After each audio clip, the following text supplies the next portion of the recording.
Now let's review our figure 15-6B, as in boy. And this figure also comes from Stallcup's Electrical Design Book, Volume 2. And we're going to calculate this imbalanced current based upon the currents that we see are unbalanced and phase A, B, and C, or L1, L2, and L3, however you want to identify those phases. But in step 1, we're applying 220.61 as well as 310.15E1. Now you can see the formula there, and we're dealing with the phase A, B, and C, and sticking it in the formulas you see. The next step then is to take the currents and place them in and square them, like 125, 90, and 110 that we obtained from the illustration for phases A, B, and C. And when we do the math and perform the math from the formula that you see in the first step up above, we also do the math, and you see the results of step 2, so to speak, and the step 3. And then in the fourth step, you see the currents added together and then subtracted currents from it. And then we take the square root of 925, which is the total when you subtract 9,000 from 35,825, and we come up with 30 amps. And that neutral would carry an unbalance of 30 amps.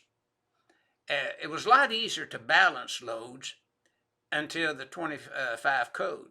The 25 edition of the code, we did away with the color coding. You can color code about the ungrounded conductors about any way you want to. But back until the 75 code, we used black, red, blue, white, neutral for 122.08. 277.480, we used brown, orange, yellow, and a gray neutral, the boy system.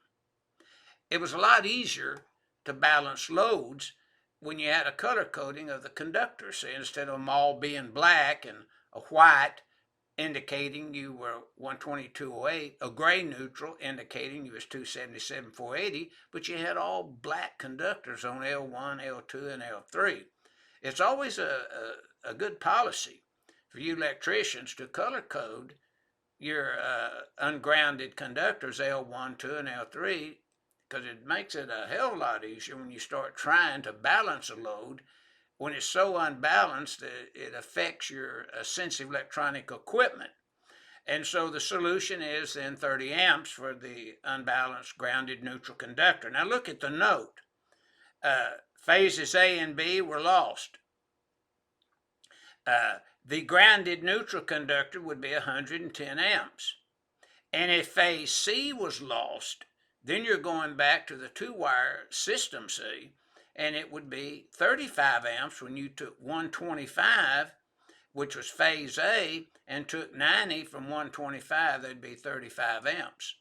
So this gives you a good little demonstration of how you would calculate the unbalanced load in the neutral when you had a 3-phase 4-wire system, either 122.08 or 277.480. And that's what this figure 15-6B is illustrating.